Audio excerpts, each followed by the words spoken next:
see it. Okay. All right. So this is the title of the talk, the role of happiness in times of COVID. Happiness is always important. Most people rate it as their number one goal. It's the reason why they do anything and everything that they do. It's perhaps even more important in times of stress, right? You don't know what you have until it goes missing. And that's certainly true for many things, including health. It's certainly true for happiness. And I think that when we were leading our lives, maybe in March of this year, taking things for granted, like having a great set of colleagues to go work with and being able to drive to places and being able to eat out at restaurants and go watch movies and watch sports shows on TV where there's a full house and there's a lot of excitement. Now we can't do all of those things. And that is bringing to our attention what it is that we're missing. And I also think that because the stress levels have gone up, and there's a lot of surveys from all around the world, including from big consulting houses like McKinsey, showing that stress levels have gone up, particularly job-related stress. I think that we recognize how important it was for us to feel happy and feel secure and so on. So this is a very, very big issue right now all around the world. Stress levels have gone up. And I want to start out by talking a little bit about some of the research on happiness and health. It turns out that being happy is not just a luxury and not just a feel-good emotion. It is also very useful to be happy, particularly if you want to be healthy. Healthier people recover from things faster. So there was some studies done much before COVID in the last about 20 years on the relationship between happiness and health. And in one study, what they found is that if you suffer from a cold, okay, and you take the cold medication, if you're watching happy videos, if you're being sent happy videos by the experimenters, so the assumption is that you're watching those videos and feeling a little bit better as a result of it, you're laughing a little bit, etc., you're going to recover a little bit faster than if you aren't sent those videos, okay? And in fact, what we know is that if you're feeling stressed out, if you're feeling anxious, you're more likely to suffer from health problems. In the context of work, for example, happier employees on average in the United States show up for work 16 more days in a year than their less happy counterparts. So you can imagine what COVID is doing to us because of the job-related stress and anxiety that it's evoked. It's probably prolonging a lot of people's sicknesses and illnesses, okay? So one thing that I would highly recommend is to try and figure out ways in which you can lead a slightly happier life, because it's not only going to matter for your job-related productivity, and I'll talk a little bit about why that's the case. It'll also really matter at presumably a deeper level, which is your health-related, physical health-related aspects. So there are some ongoing studies right now, and I'm involved in one of them, which is actually looking at what happens to people's responses to different kinds of COVID interventions and recovery times based off of how happy or unhappy you are. And it's too early now to share with the results with you in full detail, but some of the preliminary results are in fact confirming this, that if you're happier, you're likely going to recover from COVID a little bit faster. Okay, so I just wanted to mention this. It turns out also that happiness is not just going to make you healthier, it's also going to improve your productivity. And there's lots of reasons for it. One part of it is the health, right? If you're healthier, you're going to show up for work more, you're going to be more focused on your tasks because you don't have to pay attention to your physical health, right? But you're also more collegial with your colleagues. You're also more creative. And one of my own papers shows that you're also more objective with the decisions you make. And so in a lot of different ways, happiness improves your job-related productivity. And so it's very important to maintain a state of happiness. Okay, now it turns out, like I said early on, that COVID has increased stress levels around the world. And there are different reasons why it's increased the stress levels. On the personal side, it's increased stress levels because we are now kind of stuck at home. We are highly social as a species. We can't socialize with people. And so there's a bunch of people, and especially mothers and women who are stretched thin, because not only do they have to attend to work if they're working, they also have to attend to the needs of the family. And in general, women tend to be the primary caregivers, right? Making food, lunches, dinners, breakfasts, etc., doing the laundry and things like that. So they're really stretched thin. And there's a bunch of people who have kind of the opposite problem, right? Which is that they don't have any time alone. They're just constantly being in the company of people, their children or husband or spouses, and they want some time alone. So on the one hand, they're stretched thin. On the other hand, they are not able to kind of, devote attention to their own needs. And then there's another category of people who are single, perhaps, and living by themselves, and they don't have any opportunity to connect with people in a real sense, right? They can do it over Zoom, etc., but not in a face-to-face context in many countries around the world because of the lockdown. So there is that kind of source of stress, which is more personal, but there's also the more professional reasons for stress. This has to do with job-related insecurity. It's not clear whether you're going to continue to be employed. For many people, that's an issue. It also might be the case that you may not get the bonuses that you were expecting because lots of businesses are not doing as well as they were before COVID hit. Okay. And also a lot of people are starting to feel that maybe the way in which work is getting done has changed so much and is continuing to change that I may be irrelevant in the future. Right? In education, for example, a lot of people worry that, hey, what happens if everything goes online? I'm very used to teaching face to face, and now I have to teach online. Does this mean that people, because there are no real limits, right, to class sizes, that people who are the star teachers will get to do all the teaching, and the people who are not necessarily as good will be fired, or they may be asked to teach less and be paid less, and so on. So there's a lot of insecurity because things are uncertain, right? There's a lot of uncertainty in the air. So there's personal reasons for stress, there's professional reasons for stress. So what I wanted to talk about right now is, I've already kind of talked a little bit about what we call the functionality of happiness. Why is it important to be happy? You're more productive, etc. I want to talk a little bit about what do we mean by the term happiness, and then I want to end with some tips for increasing your happiness, or at least mitigating your stress levels and anxiety levels during this COVID period. So we tend to think of happiness, many of us tend to think of it as a kind of a frivolous, trivial, fleeting kind of a positive emotion. Okay. And it certainly can be true that some sources of happiness are fleeting, are trivial, are superficial. But the way that I use happiness, at least, I don't necessarily mean only those kind of experiences that are fleeting and somewhat shallow. Okay. So what I want to do here is talk a little bit about 4 different kind of types of experiences that could all be accommodated under this umbrella of the term happiness. And so the first 2 have to do with relatively short-term kinds of positive experiences. And I call them pleasure and positivity. We know what pleasure is, right? Eating a nice meal, having a nice shower, which our wonderful friends, Chris and James are doing. But it could also be something a little more deeper and longer lasting. Okay, so I want to talk a little bit about it. So pleasure is very clear. Positivity is positive experiences like joy or love or pride or laughter and so on and so forth. Okay, so what is purpose? What is meaning? We know these terms and we tend to use them relatively loosely, I would say. And I want to kind of define them in the way that I want to use them here. Okay, this is not necessarily what the dictionary definition of these terms is, but the way that I want to define them. So purpose is the positivity, is the satisfaction that we experience from doing something that we intrinsically love.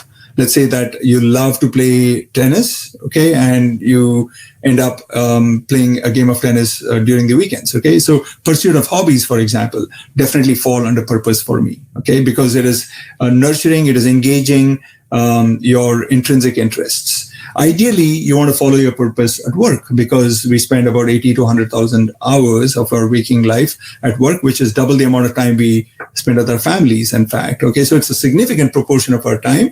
And work is where we are given resources and training to become better at what we do, right? So it would be a bit of a shame if you don't progress towards developing skills towards employing your inherent interests in the context of work. So purpose, again, is the satisfaction you derive from doing things that are intrinsically motivating. Meaning is the satisfaction we derive from helping other people out. Okay, so both the organizations that we heard from today are doing this, right? And you heard it from them too, that they are grateful to be able to be in a position to offer that help to people who are in need. And the reason they're grateful is because it is satisfying to help other people out. So for a long time, we believed that people are self-centered and people are interested in pursuing their own agenda and becoming more wealthy, famous, etc. And that certainly is true, especially in a business context. There is a lot of that going on. But it turns out more of the recent research is showing in the last 20 years or so that we also have a very altruistic side to us. It's not one or the other. We have both sides in us. And if you nurture the altruistic side, then that side becomes bigger. It's like going to the gym and exercising. And so, again, I know that this has been said a few times already in today's session. If you haven't yet donated, please do consider donating, even if it's only a small amount, even if it's only $5 or $10. Consider donating because you'll start to see this satisfaction that we're talking about from that comes from contributing to uplifting other people. And more than donating money, if you can donate effort, if you can donate time, then you'll probably see even more of an uptick in the levels of satisfaction that you derive, in the level of meaning that you derive. Okay, so these are the four categories or sources of positive experiences, what I call happiness. So happiness is not necessarily fleeting. Pleasure and positivity can be, but those are not the only sources of happiness. It can also be longer lasting. It can be more. It can be sustained for a longer period of time, and that comes from doing something that is inherently satisfying for you, something that is an inherent interest and that you nurture. And it can also come from helping other people out. And when you do that, then you'll discover that happiness can be longer lasting. Okay. By the way, I don't have anything against pleasure or positivity. I think that the aim should be to lead a full, rich life, which is not only pleasurable, not only has a lot of positive emotions in it, like joy and laughter and love and pride, but also a life which is deeply satisfying because you're doing something that you were put on earth for. You're nurturing your inherent, if you believe in God-given talents, and you're also doing something to help other people out. And when you have all four sources contributing, you lead a richer life. Of course, we understand that sometimes the pursuit of purpose and meaning can come at a cost to pleasure and positivity. I'm sure that if you volunteered for a cause, you've sometimes found yourself being a little bit tired, perhaps physically. Perhaps it's not very pleasant to wake up very early in the morning to go and cook some soup at a soup kitchen, etc. But you know that it is aligned with the kind of life that you want to lead. It's a more meaningful life. And so the idea is to kind of like look at all four sources and try and maximize the net present value of all four. Okay, if you're mathematically inclined. So that's basically how I define happiness. And I think it's useful to kind of have this definition in the back of your mind. So happiness is not necessarily a shallow emotion. It can be a deep emotion. Okay. So in the next about, 10 minutes, I wanted to talk a little bit about some tips. But before we do that, I wanted to show you guys a video. This is on the topic of helping and on the topic of deriving meaning from helping other people out. Take a look.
Yeah, it's just That's a cute such an uplifting video. Okay, very good. So let me talk a little bit about some of the things that you can do for yourself to enhance your happiness levels or at least mitigate the negativity at this time. So I've kind of divided this into two groups. Some things you can do on the professional side of things in your life and some things on the personal side. Okay, so let me begin with the professional side. It's important to kind of remember that it's difficult to achieve the same lofty goals that we were able to achieve before COVID right now. Okay, especially now that it's been dragging on for a while. I think we are hitting a bit of a rut. Okay, we are feeling burnt out. And it's very important to put things in perspective and celebrate small victories. Okay, so one way I do this is to maintain what I call a 3 good things journal.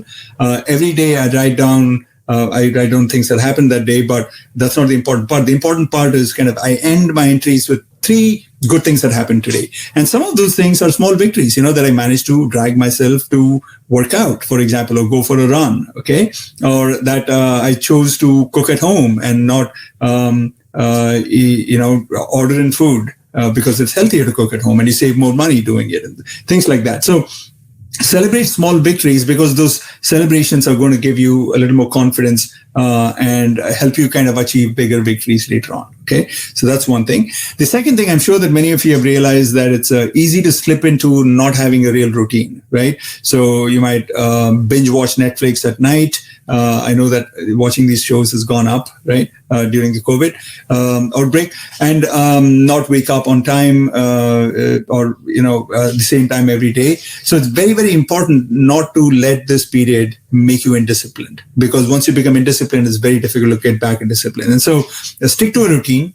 Get a good 7 to 8 hours of bedtime every night, which means that you're getting about 6 to 7 hours of sleep, right? So make sure that that's non-negotiable. Try and maintain the same schedule so that you get a good night's sleep, and try to stick to a schedule and try to get at least 3 to 4 hours of work done in the mornings, because mornings are when we tend to be more sharp, mentally sharp. It's what's called a cream time. For most people, that's true. For some people, it's in the afternoon or night. But whatever time it is, make sure that you don't get interrupted by things and you don't fritter it away, browsing the internet or watching a show or doing WhatsApp. Okay, so maintaining a routine is very, very important. And the third thing is to upskill to stay relevant, right? So one of the ways in which we do it in the education business nowadays is to kind of learn about ways in which we can teach a class online. Okay. And it's been a huge learning curve for many of us. Thankfully, I already have some online courses. And so I was at least mentally more receptive to this idea. And some of my colleagues were a little bit close to the idea, but this was forced on them. And now they have no choice but to teach online, right? So in your context, it might be something else. It might be learning a new new software, for example, right?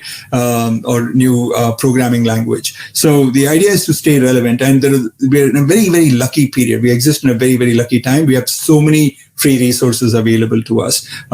Kasi mentioned my courses, which are free on Coursera and edX, but Coursera and edX also have lots of other courses. All you need to do is go to the website and type in the topic that you're interested in learning about, and you'll see that lots of options pop up. Okay, so those are the 3 tips that I have. And what this will do, the third tip, is to make you a little less insecure about the future. It'll make you feel that you're more in control of the situation, and that regardless of what comes up in the future, you'll be a little bit better equipped to handle it. Okay, so that's the idea there. On the personal side, how many times have you thought to yourself, if only I had a little more time on my hands, I would do this. I would do gardening, or, I would solve that jigsaw puzzle, whatever it is, whatever might have been an interest of yours. And many of us have disconnected with those hobbies. And some of those hobbies could have to do with, sports. Like running a half marathon, or just going for a leisurely run or a walk. So the idea here is to use the extra time that we're getting from not commuting to our place of work to connect with a long lost hobby. Okay, hobbies are very, very important for us because they give us that sense of, I talked about purpose, right? They give us the sense of purpose. So even if you're not finding a lot of purpose at work, which would be a bit of a shame, at least you can find some purpose through the hobby. Okay, so reconnect with the hobby. Think back on things that you were really, really deeply interested in, but somehow you lost touch with it because of life just got busy, right? And it could be singing on Smule, for example. Okay, so whatever it is, try and reconnect with a hobby. The second is to connect with friends and family. Even though many of us are feeling stretched and we probably have too much time with our friends, with our family, especially, like I said, women with their kids having to kind of prepare meals for them while also being on call at work. So it might seem like you're spending way too much time with your family, but is it quality time, right? And so you don't really connect with your family unless you're spending quality time with them. And the idea is to spend quality time with them. And here I have a kind of a personal tip, which has really worked well in my family. We have a whiteboard in our breakfast area where we divided the whiteboard into 4 columns, one for each person in the family, me and my wife and our 2 kids, and 7 rows representing each day of the week. And so you can imagine this kind of 28 cell board.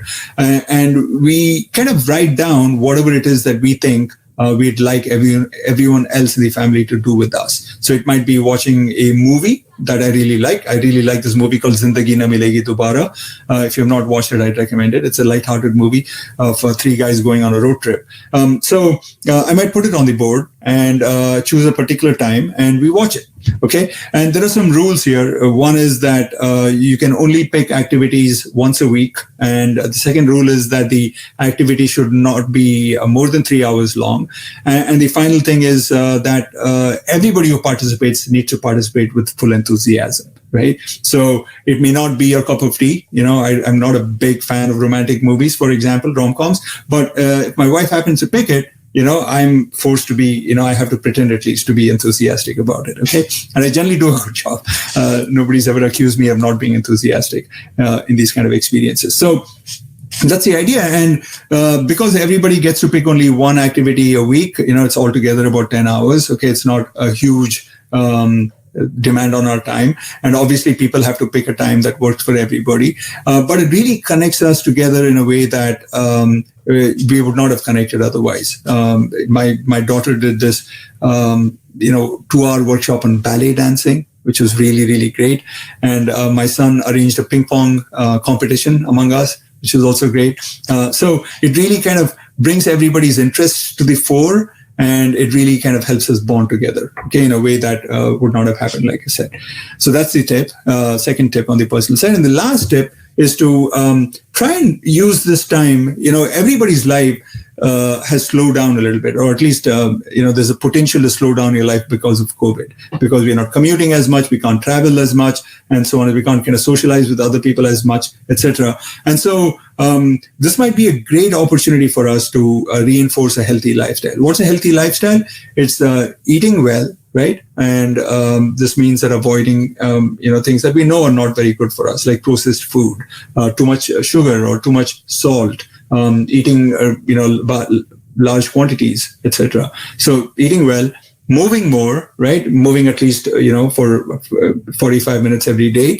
And you could set up a goal like, 10,000 steps a day, or maybe that's too lofty a goal. So maybe make it 8,000 steps or even 5,000 steps, but set a goal and try and achieve it. Go for a walk in the morning. So eating well, moving more, and sleeping better. So sleeping better, I already talked a little bit about earlier, which is to get at least 7 hours in bed, which means that you're getting about 6 hours of sleep. Okay, so that's the bare minimum. Ideally, you want to spend at least 8 hours in bed, which means getting about 7 hours of sleep. Okay, and don't turn the TV on or look at your phone or the computer while you're in bed, because that blue light that these devices emit tend to kill the levels of melatonin in our body, and so we can't fall asleep as fast or get a good night's sleep when we do that. Okay, so those are the tips I have, and I have some other tips too. And I've done a few surveys on the topic of COVID with my online students. So I have data from about 3,000 people already from around the world on their sources of stress, their levels of stress, and their coping strategies, and what's working and what's not. But I'll stop here. Thank you very much for giving this opportunity, and I'll probably kind of be able to talk about those things in the Q&A session that's coming up.